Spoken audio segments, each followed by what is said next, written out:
A lone astronaut, stranded on a world alive with secrets. This is not the end. It is only the beginning. Alarms screamed, a red-orange storm washing the Astrius Bridge. Daniel's gloved fingers flew over dead consoles. Telemetry collapse, main thrusters unresponsive, attitude control lost. Static answered him like falling snow. He was alone. One heartbeat ago, quiet black, a human spark in a cold ocean. Now a magnetic overload ripping through the ship, systems popping like nerves cut by a blade. The hull's deep groan announcing an execution, not a glitch. Stars wheeled in the viewport, faster, faster. Distant suns turned to a dizzying whirl. The shield guttered, died. Astrius, this is Daniel. He knew no voice would come back. Manual override failed, initiating emergency separation protocol. Goodbye, old friend. His thumb pressed the ejection. Explosive bolts cracked like thunder beneath him. The escape pod tore free, a coffin with engines, rattling his bones as the ship's silhouette fractured into the star smear. Then the silence, pure, terrible, absolute. The pod's AI chattered warnings. Atmospheric entry imminent, velocity rising. Daniel locked his breathing. 4 counts in, 4 counts hold, 4 counts out, building a small island of order in the flood. Fire bloomed. Plasma wrapped the capsule, the viewport a blistering veil. G-forces pinned him, grinding teeth into prayer. Through the burn, he glimpsed a world not of blue and green, but bruised purples and dark crimsons. Under the clouds, geometry, intersecting veins of faint light, a lattice humming at the edge of sight. Thrusters stuttered, spitting, failing, trying, then the drop. White-knuckled, he held. He was no soldier, but survival had its own rank. Impact screamed metal against fate, a wrenching skid, a final twist. Silence again, the kind that listens back. Air, cold, clean, a taste like ozone and snow. He unbuckled, body a map of aches, and heaved the hatch. Crystalline dust took his boots, littering like ground glass frost. The pod lay broken, punctured hull, dead systems, a last machine already turning into scrap. He looked up, a sky of deep violet, auroras pulsing green and indigo like liquid fire. 2 moons watched, one a fractured silver coin, one a copper ember, their twin lights drawing long, cut shadows. Canyon walls rose, not rock, but shimmering crystal, breathing with a soft inner glow. No wind, no rustle, only a low hum in the bones, more felt than heard. He measured the truth without flinching, marooned. Inventory. Mind, will, a handful of rations, a multi-tool, some wire, stubborn breath. He sealed the hatch again, sat in the narrow dark, and let the metronome of his lungs mark time. The grief arrived on schedule, brief, sharp, efficient. Not now. Later. He pictured the ship as it had been. Corridors lit like dawn, the hum of systems, a name stenciled on the hull that meant home in a language of bolts and burn. Then he filed the picture away, carefully, like a specimen slide. Survive first. Understand later. He said, voice hoarse in the helmet.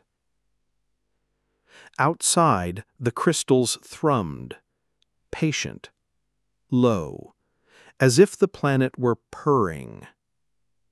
In that sound, or beneath it, lay something that was not quite emptiness. He didn't have the word yet. He only had the work. The pod systems rattled again, shrieking their warnings. Atmospheric entry imminent, velocity climbing. He braced as the capsule struck atmosphere. The viewport became fire, plasma wrapping the pod in a searing halo. The G-forces crushed him into the seat, breath torn short, ribs aching. Through the blaze he glimpsed the world below, no earth blues and greens, but bruised crimsons, shadowed crimsons. Beneath cloud layers, something geometric shimmered, a glowing lattice of impossible design. The thrusters fired in stuttering bursts, barely slowing the plummet. Daniel's knuckles bleached white around the armrests. Instinct raged louder than training. Survive, hold, endure. Then, impact, a shriek of metal, a bone-jarring crash. The pod skidded, twisted, then finally, merciful silence. The air was sharp with ozone and burnt electronics. Daniel's head throbbed, his body a map of bruises. With slow fingers, he unbuckled the restraints. Every muscle screamed, but he pushed the hatch open. Not foul soil, not poison fumes, but cold, clean air that rushed into his lungs like glass. He crawled from the wreckage. Boots sank into crystalline dust that glittered under alien light. Behind him, the pod lay broken, its hull pierced, systems gutted, a carcass of metal. Marooned. The truth landed not as panic, but as a blade, thin, cold, undeniable. He lifted his gaze. The sky, a bruised violet sea, streaked with auroras of green and indigo fire. Above, two moons, one fractured silver, the other a copper ember. Together they cast long, jagged shadows across the canyon floor. The walls towered high, not stone, but crystal. Shimmering, alive with faint inner glow, they pulsed like veins of frozen light. The silence was perfect, no wind, no wings, no whispers of hidden life.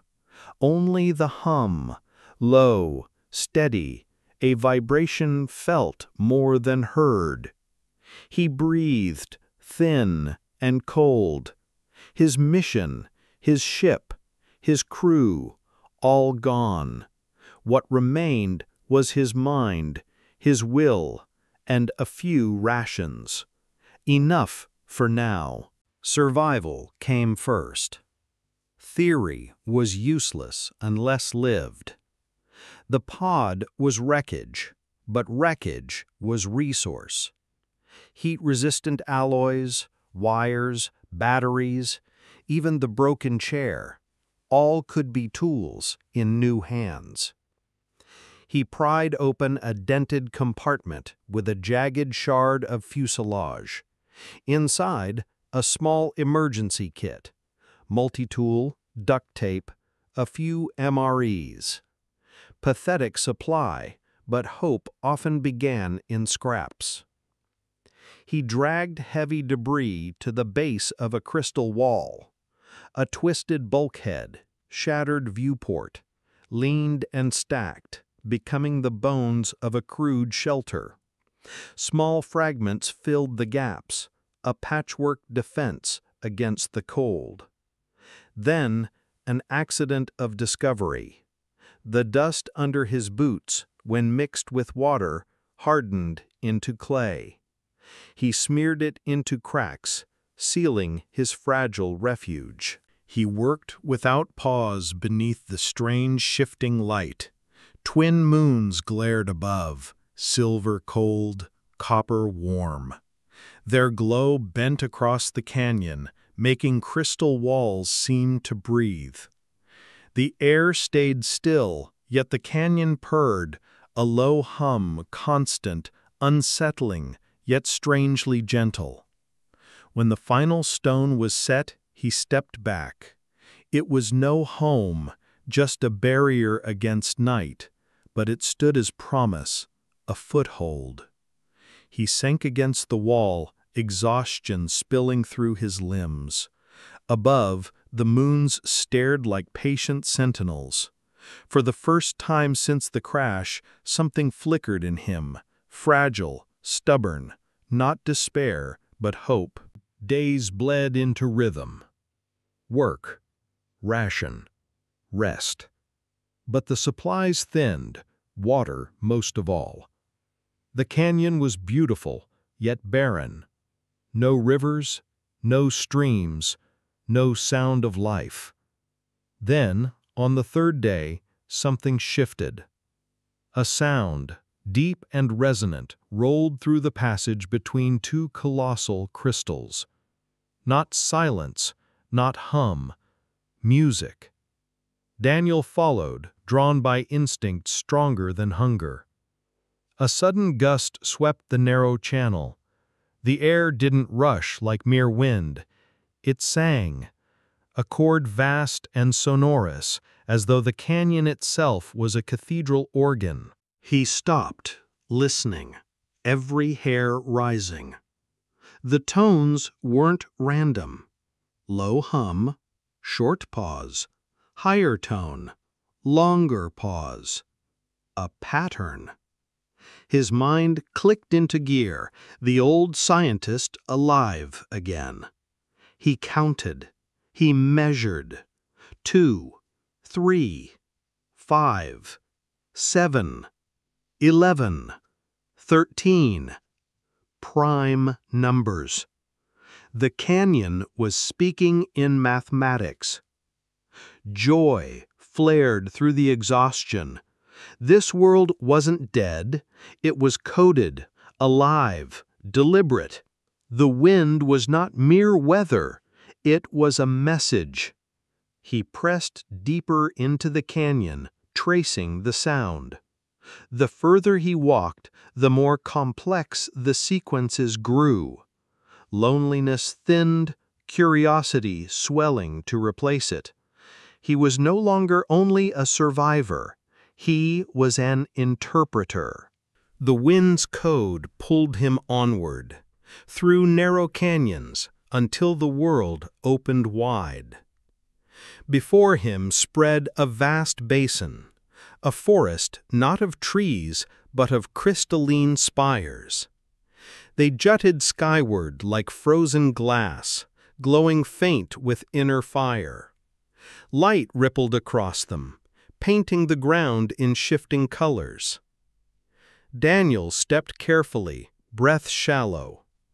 The spires hummed, a vibration filling the air. He reached out, gloved hand trembling, and touched one. At once, emerald light flared. The hum deepened, and from the forest came a chorus, soft chimes, bell-like, cascading in answer. The crystal had responded.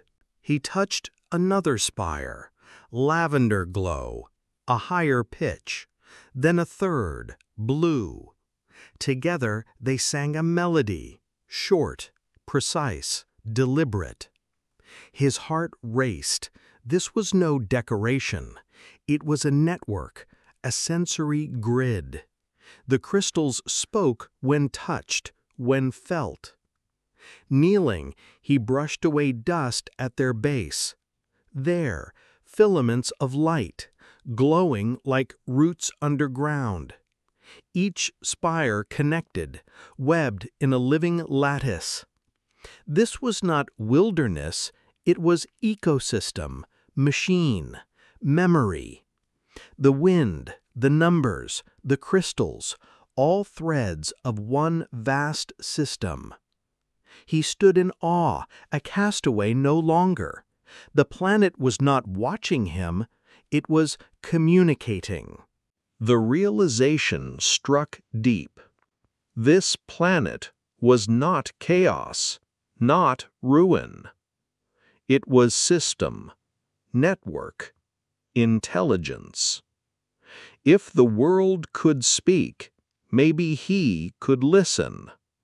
The escape pod's bent antenna, useless for reaching the stars, might serve a new purpose, not to broadcast, but to receive. Daniel dragged the crumpled dish from the wreckage. He gathered wires, stripped them bare with his multi-tool. Batteries scavenged from dying circuits hummed faintly as he tested their charge. Every motion was meticulous, precise, as if the work itself kept despair at bay. He muttered aloud while soldering torn metal. Positive flow to primary receiver. Calibrate gain.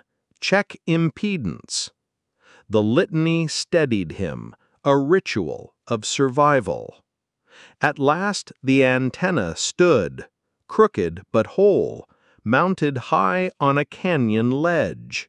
He angled the dish skyward, away from moons and auroras, toward the star-scattered dark. The salvaged sensor blinked as power surged through the frame. A faint hum, static washing the silence. Nothing.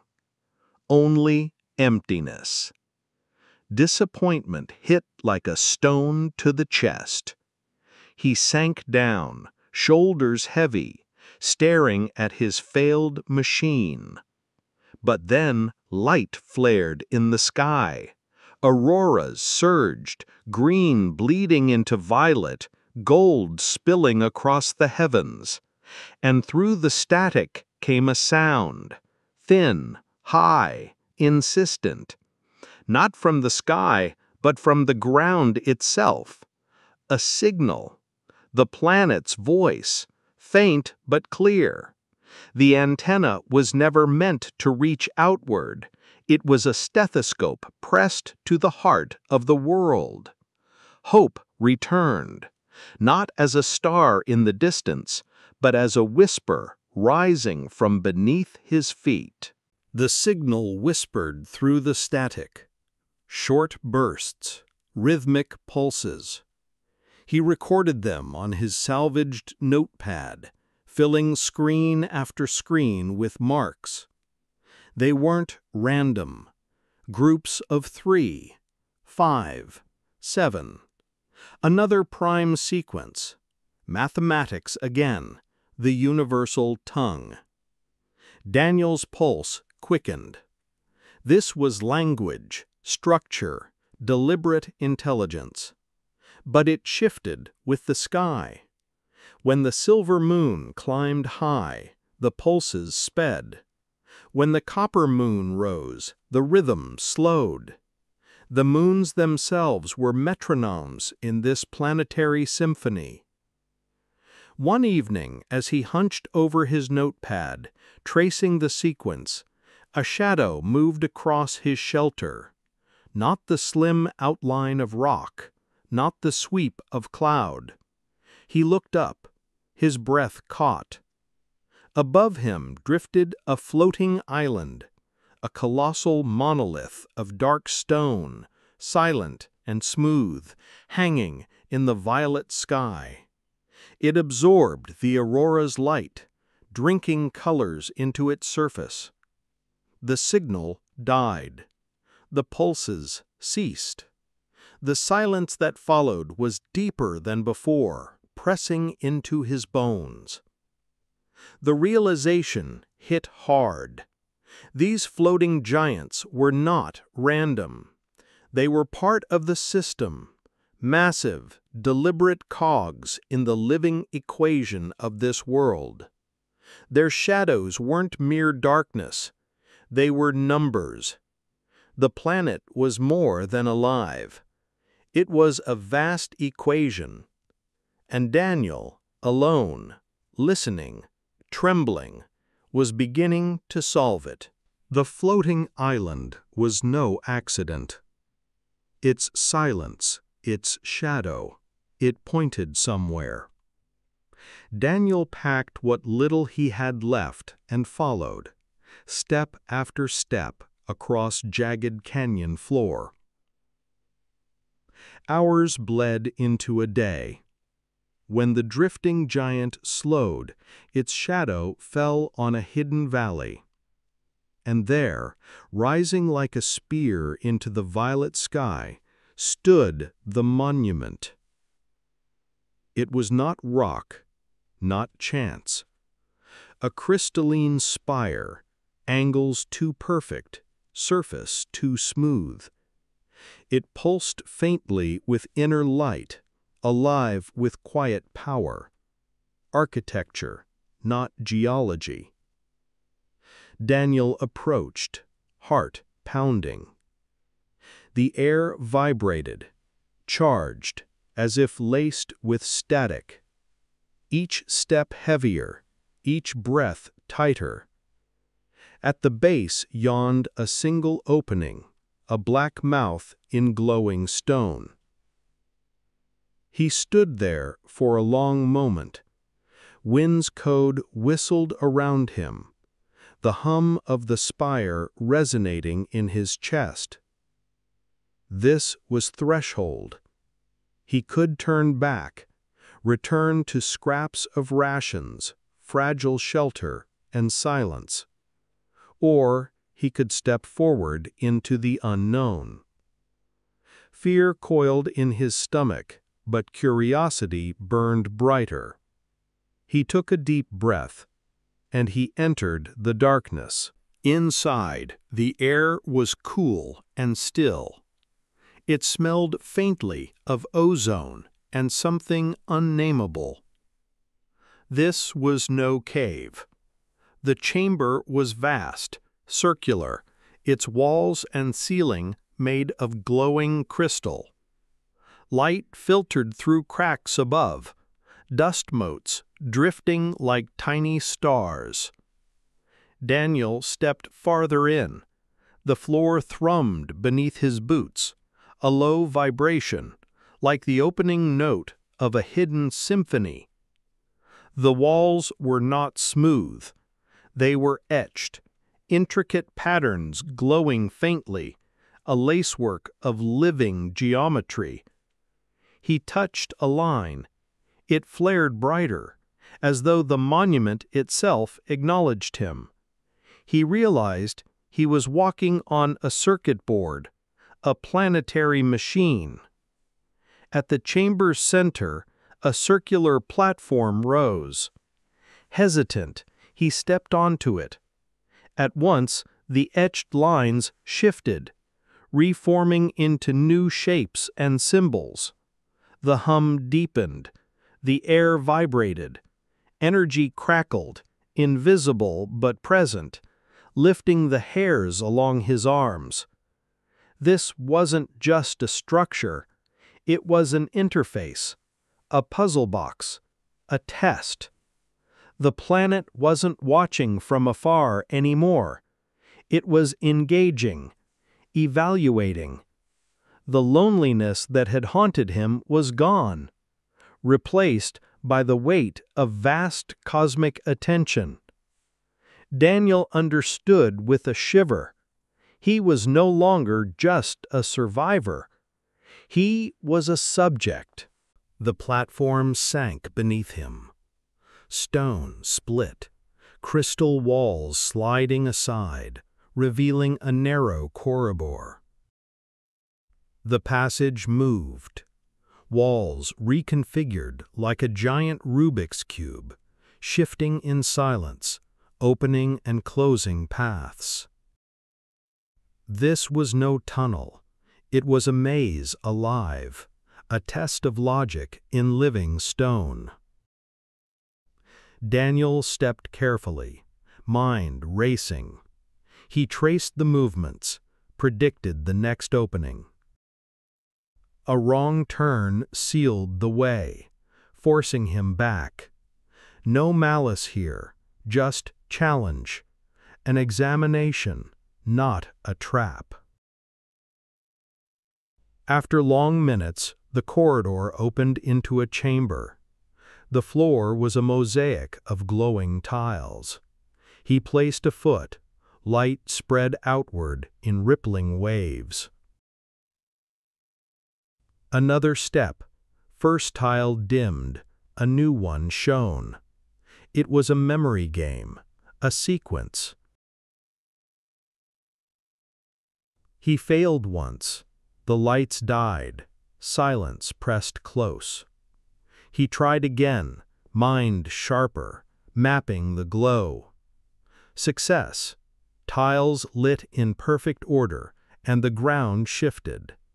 The staircase spiraled down, descending deeper into the monument. He realized with sudden clarity, the puzzles weren't meant to kill him. They were designed to measure, not just intelligence, but adaptability, resilience, patience. The planet was searching for a certain kind of mind, and Daniel had just proven he was one. The staircase carried him downward into a vast cylindrical chamber. The air was warmer here, stirred by a gentle, unseen breeze. And when Daniel looked up, his breath caught. The ceiling was a sphere of light, a star map, alive, brilliant, slowly rotating above him. Nebulae glowed, constellations shimmered, galaxies swirled in perfect silence. Stars flared and dimmed as if breathing in cosmic rhythm. Recognition struck. There, the Orion Nebula. Farther, the spiral arms of his home galaxy. He stepped forward, and the map shifted, focusing inward. A single glowing pinprick pulsed, warm and familiar. His solar system, Earth. He reached out, and the projection obeyed, zooming closer, revealing the planets circling their sun. The map wasn't only a sky chart. It was a record, a history. Lines of light connected stars across the void. Bright, active routes stretched far. Others faded, broken paths abandoned long ago. It was a library of exploration, a cosmic roadmap left by travelers. Daniel's chest tightened with awe. He had been searching for rescue, for a way home. But this was something greater. Not just a path back to Earth, but a path to the stars. He lingered in the star map chamber for days, studying, memorizing, tracing the etched symbols that revealed celestial routes. But supplies dwindled, air thinned. He had to move on. The next chamber shattered the elegance of crystal. Here the walls were raw, unpolished, vibrating with a violent hum. Metallic dust swirled in the air, caught in invisible currents. The storm was magnetic, not puzzle of logic, but of physics. He activated his salvaged scanner. Numbers spiked wildly, fields collapsing, surging. He adjusted frequencies, sweating, teeth clenched. Each change made the storm worse. Dust spun faster. The hum deepened until it rattled his bones. Frustration cracked him. He slumped down, head in his hands. Too strong, too chaotic, impossible. But then he noticed. The swirling dust wasn't chaos, it was pattern. A perfect spiral, elegant and deliberate. His eyes widened. The dust wasn't barrier, it was blueprint. A logarithmic curve, drawn by nature itself. He recalibrated, matching the spiral's rhythm. The particles slowed, aligning, the hum easing into harmony. A path opened before him, clear, silent, and precise. Daniel stepped forward, heart hammering. He had solved, not by force, but by recognition. The storm had never been obstacle. It had been lesson. Beyond the storm, the chamber narrowed into a perfect circle. Here the air trembled with a deep, sonorous hum. Daniel felt it in his bones, vibrating through marrow and muscle. The planet was no longer just heard, it was inside him. At the center stood a crystalline console, smooth, glowing, with a single indentation like a waiting handprint. He reached out, hesitant, and touched it. Energy surged. Warmth coursed up his arm, through his chest, flooding his veins. The hum rose, matching his heartbeat, synchronizing with his very body. He understood. This was a resonance lock, not code, not password, but biology. It sought frequency, not thought, a body that could harmonize. And he was the key. His unique molecular rhythm fit the lock. Why him? Why this frequency? He had no answer, but the truth pressed undeniable. Daniel pressed his palm fully into the console. Light cascaded outward, flooding the walls. The chamber rang with resonant chimes, harmonic and perfect. The crystal wall before him dissolved, not into dust, but into pure light. A new passage yawned open, deeper into the monument's heart. He stepped forward, breath unsteady. The test was passed. His intellect, his adaptability, and now his biology had been weighed. The planet had accepted him. He was no longer intruder, no longer observer. He was participant. The new passage opened into vast emptiness. Walls, floor, ceiling, all black, obsidian-like, swallowing light. The only glow came from the way he had entered. Then, movement.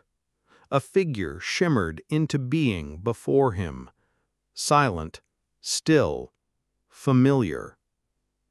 It was himself.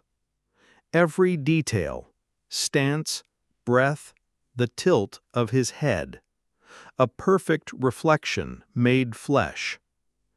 Daniel's throat tightened. He spoke, voice hoarse. "Who are you?" The figure's mouth moved with his own.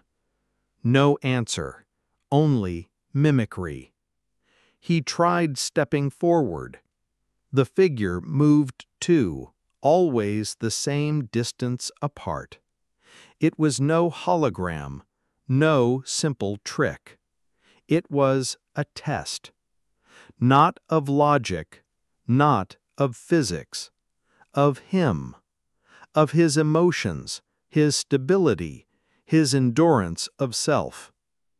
The silence pressed heavier, than any storm.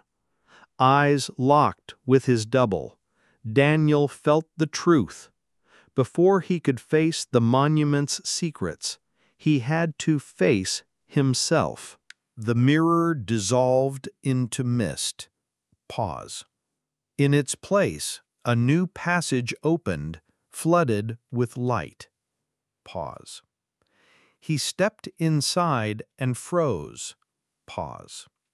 The chamber stretched high and wide, lined with crystalline shelves. Pause. Upon each shelf rested a glowing cube, pulsing gently like a heartbeat. Pause. An archive. Pause. A library of light. Pause. Daniel reached for one. Pause. The moment his fingers touched its surface, warmth spread through him. Pause. Images burst in his mind, a torrent of data. Pause. Star maps, genetic code, faces, cities. Pause. A civilization, vast, technological, alive. Pause. But the faces. Pause. They were not alien. Pause. They were human. Pause. Familiar features, familiar eyes. Pause. Humanity had been here before. Pause. His heart raced as he seized another cube. Pause. A colony ship, its name Astraeus. Pause. But not his Astraeus, an older one, a different crew, a mission long lost. Pause. It was a black box record, a ghost from a century ago. Pause. He stumbled back, breath ragged. Pause. This world was not alien frontier. Pause. It was a human colony. Pause. Forgotten. Pause. Buried. Pause. He pulled cube after cube, each a fragment of history. Pause. A society built here, lived here, died here. Pause. And in these records, a single terrifying truth began to take shape.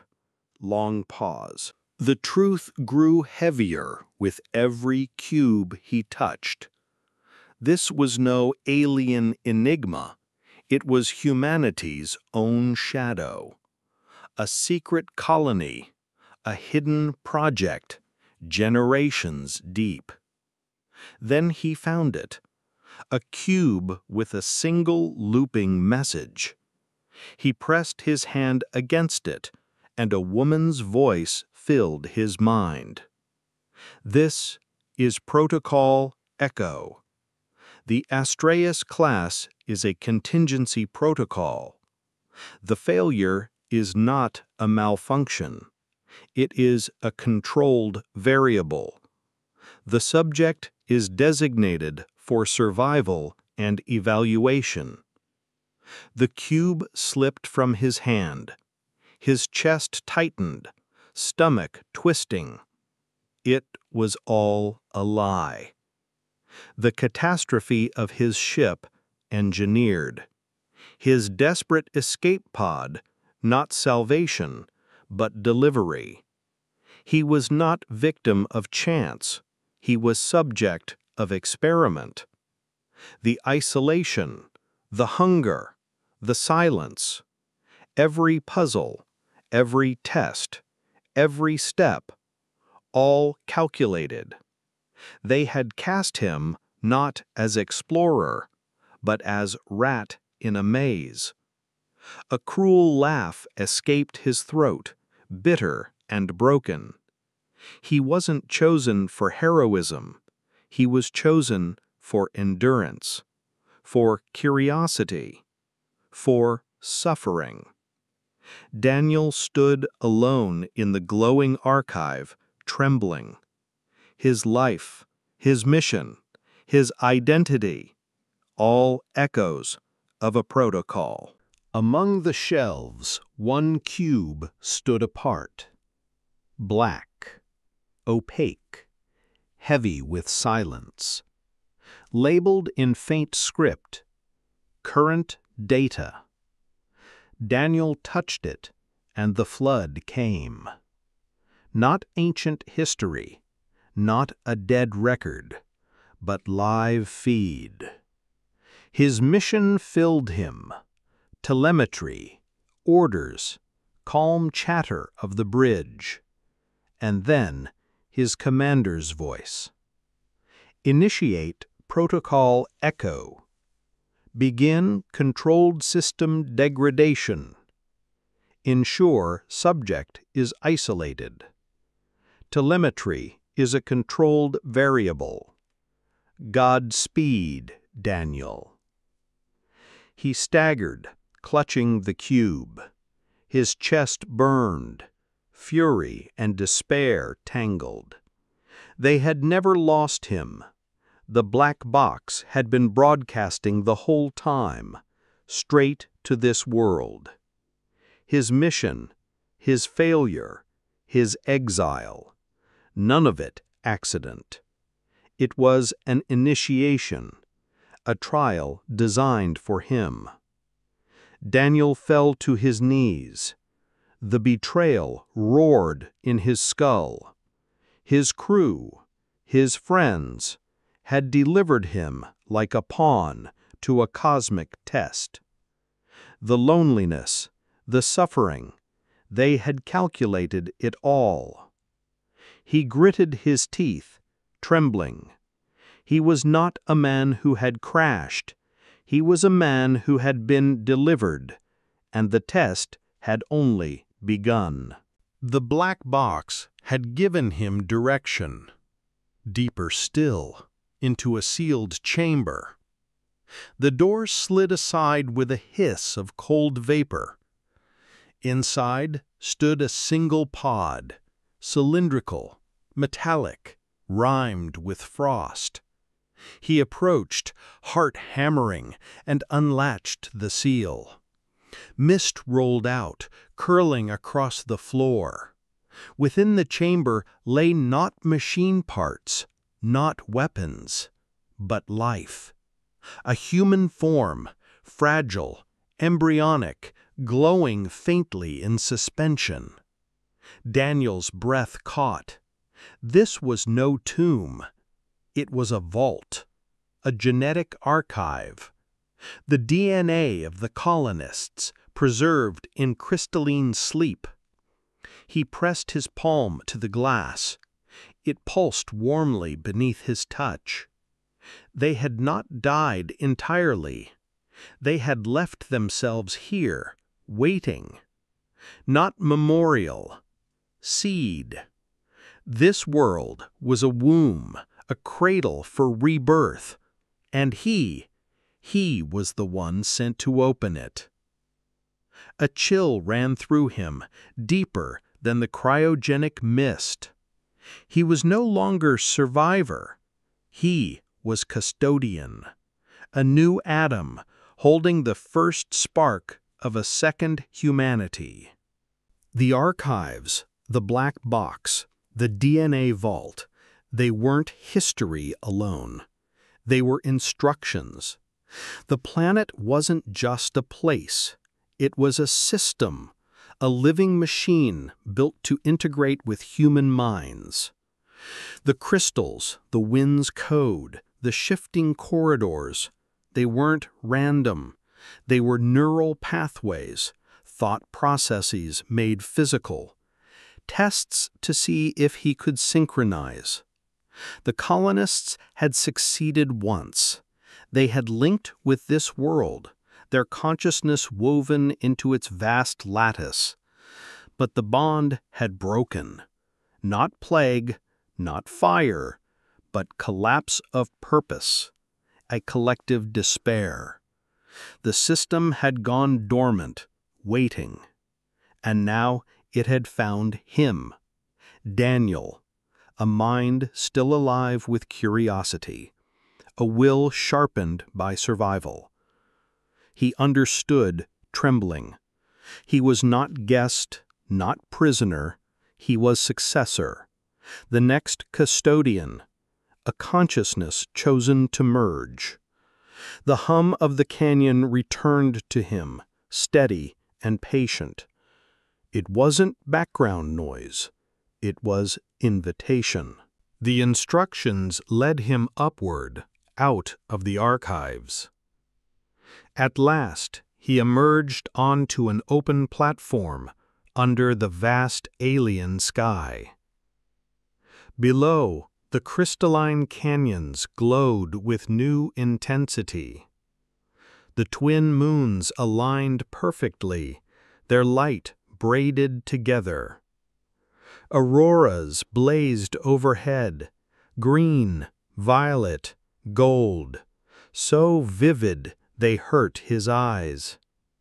And before him the floating islands shifted. Not scattered stones, but a bridge. Colossal monoliths linked in a line, forming a pathway of stone and light across the canyon. Daniel stepped onto it, heart pounding. Each footfall echoed like drumbeat in a cosmic ceremony. The air vibrated with symphony, mathematics, resonance, energy. He was no longer wanderer, he was participant in a planetary ritual. The bridge carried him to a final chamber, vast, cylindrical, open to the sky. At its center loomed a gateway of crystal, colossal and silent, dormant, yet waiting, a threshold to something beyond imagination. He stood before the gateway, silent, towering, asleep. Then light shimmered in the air. A figure appeared. Not a mirror, not a stranger. A man lined with age, wearing the insignia of Astraeus' command. Daniel's chest tightened. It was the voice he had heard in the black box. "Daniel," the figure said, grave and steady, "if you are seeing this, you have survived. You have proven yourself worthy." Rage flared hot. Worthy of what? Daniel's voice cracked. Worthy of lies? Of being a pawn in your game? But the hologram did not answer him. It was a recording, unchanging, carrying only confession. We are a desperate people. Earth is dying. The colony was our last, best hope. But it failed. We sent you not to die, but to awaken it. Daniel's fists clenched, nails biting into skin. You were chosen, the voice said, heavy with sorrow, for intellect, for resilience, for your ability to endure isolation. The figure's eyes glimmered with regret. The gateway can return you to Earth, or you may activate this world and become its custodian. Our fate rests with you. Then the figure dissolved. Only the silent gate remained. The gateway pulsed faintly, waiting. Two futures lay before him. Through the gate, Earth, home, the taste of soil, the sound of voices, the memory of oceans. He could return, expose the truth, drag the lies of command into the light. Be a hero, be remembered. But the cost, this world would fall silent again. The system would sleep, its voice extinguished, the seed left unwatered, the promise broken. Or he could stay, remain here, the lone custodian, revive the DNA vault, breathe life into a waiting civilization, become the mind of the machine, the new atom of a new Earth, but with it solitude eternal. No crew, no laughter, no human touch. Loneliness not as trial, but as destiny. His hands shook, both choices heavy, both unbearable. One a return to dying home, the other guardianship of living world. There was no right answer, only his answer.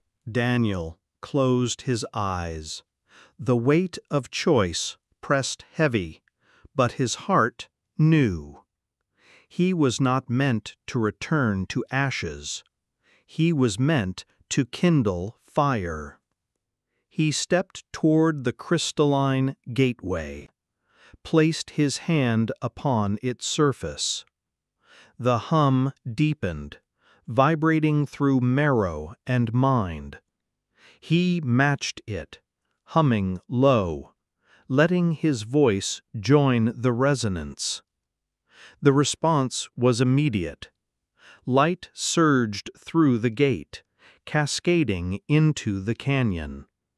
Crystal walls flared brilliant, rivers of color racing outward. The auroras above exploded into violent greens, purples, golds. The floating islands descended, settling into the ground, reshaping the land.